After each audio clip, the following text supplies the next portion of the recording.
What's going on, guys? I am Pat the Pac-Man, and today I'm going to tell you what you need to do if your dog won't eat his food. Now, this video is based on a dog that won't eat his food for non-medical reasons, not because they have any kind of physical or medical reasons. That's a whole different story. But before we get started, I just want to remind you to wag on over and bark at that like button. Make sure you hit that subscribe button just the same. You'll be up to date on all the videos we're posting. It's really cool stuff happening, including our podcast, Barking for Balance. You'll get a kick out of that. A lot of cool stuff, a lot of knowledge, a lot of information. Make sure you hit that like button. Make sure you hit that subscribe button.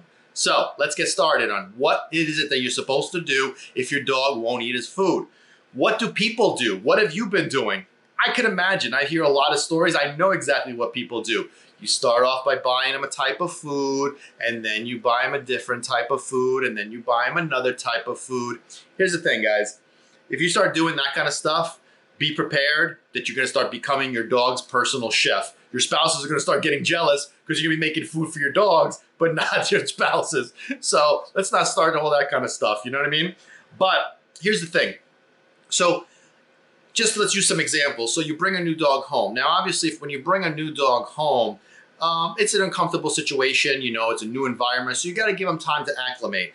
So when you give them food, it's very possible that they're not going to eat right away. Maybe they'll go a day or even longer. The one thing you want to do is you just want to provide them food, give them some time to eat it. If they choose not to eat it, just take it away. Don't coax them into it. It's actually going to do you a disservice. Our job as dog owners is to provide our dogs with food. That's what you're doing. You're presenting the food, okay? You're providing them food. And we have videos on how the proper feeding ritual is supposed to go. So make sure you take a look at those. We'll include some links so you have the option to do so. But your job as a dog owner is to provide food for your dog. So if your dog chooses not to eat it, that's their thing. Now, if your dog is sick, that's a different story. Well, how do you know if they're sick? It's really simple. You're going to know your dog's personality after a while, okay? So I'm going to tell you some quick stories. But before we get to the stories, I just want to tell you a little bit of the situation behind all this. Basically, what you don't want to have happen is you don't want to start providing your dog a certain type of food, okay? You give them their food, they choose not to eat it. What's going to end up happening is that you're going to go to the store, you're going to buy them a different type of food. Then you're going to get a different type of food. Then you're going to get a different type of food. Then you're going to start mixing up different concoctions of stuff. Maybe adding some water, adding some wet food, maybe just doing wet food. Maybe they're not eating that either, so now you make them chicken.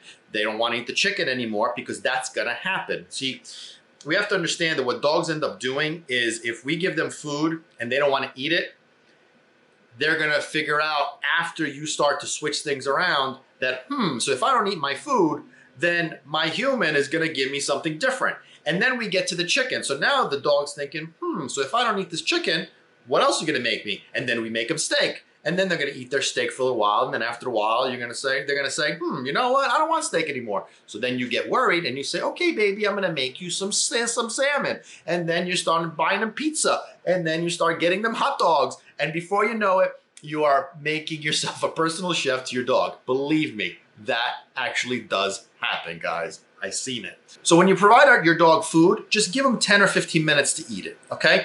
Because at the end of the day, you know, dogs are not going to starve themselves. They're not going to go on a diet because they got to look good in their bikinis for the summer or they got to wear their skinny jeans. No, they're not going to do that. They're not going to become vegetarians. No, they're going to eat because they're going to eat. I mean, they eat their own poop, for God's sakes. You know what I'm saying? So they're not going to starve themselves.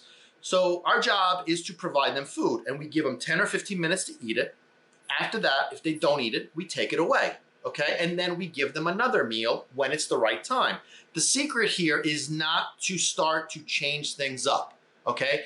If you start letting them take advantage of that, they're gonna figure out dogs are smart. And if you choose to want to feed them home food, you know, if you want to make them food, that's great. I mean, I'm not saying don't do it. If you choose to feed them raw diets or whatever it is, that's fine.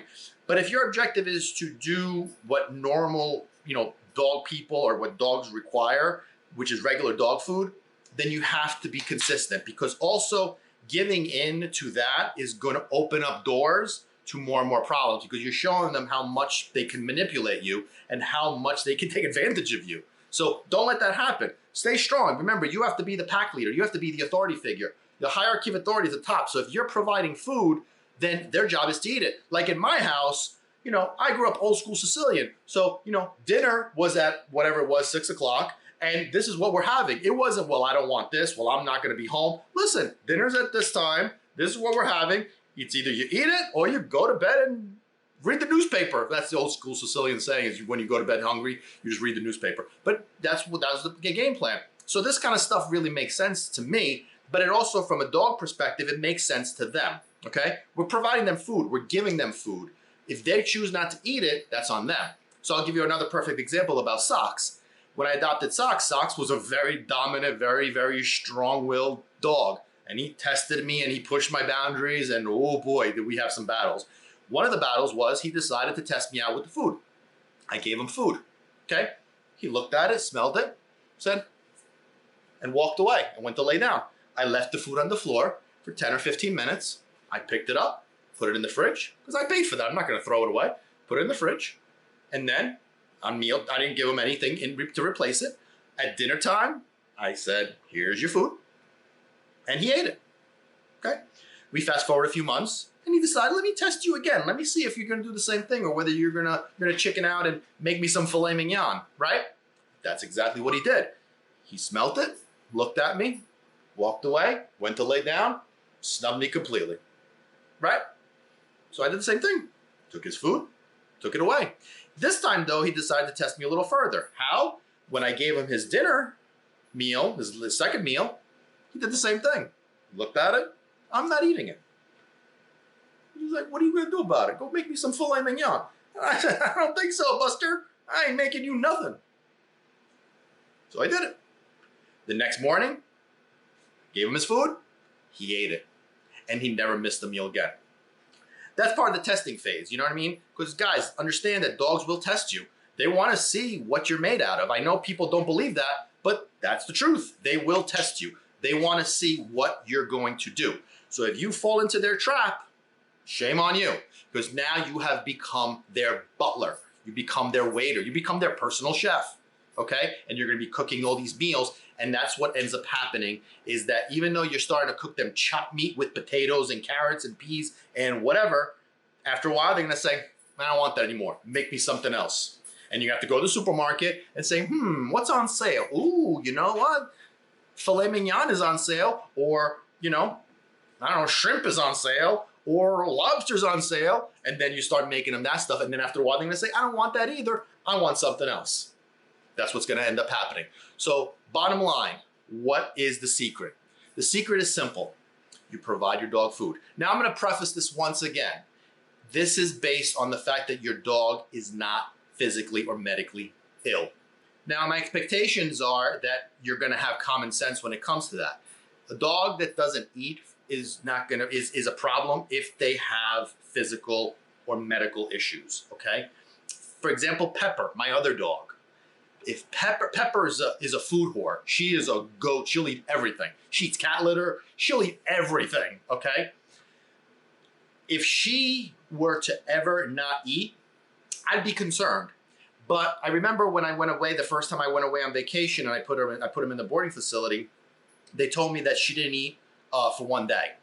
And I wasn't exactly concerned at that point. I was shocked that she didn't eat, but I wasn't concerned because I kind of had a feeling that it was because of the transition, new environment, the whole bit. So I really wasn't too concerned about it. I was, like I said, I was shocked. But after that, she got acclimated. She ate with no problems. Now, if she at home would ever not eat, I would be very worried. Very, very, very worried. But again, common sense, right? Don't become a sucker, okay? Your dog's gonna test you. Your dog's gonna say, let's see what you got. Let's see if I can control you. Let's see if I can push you around. Any questions? Hit those comments. Let me know. Catch you guys next time. Peace. Hey guys, hope you enjoyed this video. If you want to see more, make sure you wag your tail on over and bark at that subscribe button. This way you won't miss out on all the cool stuff that we post. In addition, you won't miss out on our podcast, Barking for Balance, which premieres every Thursday. Believe me, you don't want to miss out on that. It's really cool. Links down below on all podcast platforms. In addition, make sure you check us out on Facebook and Instagram. This way you don't miss out on all the content that we don't post on YouTube, in addition to staying up to date with all the cool stuff that we got going on. Remember, guys, it's about training people, not training dogs.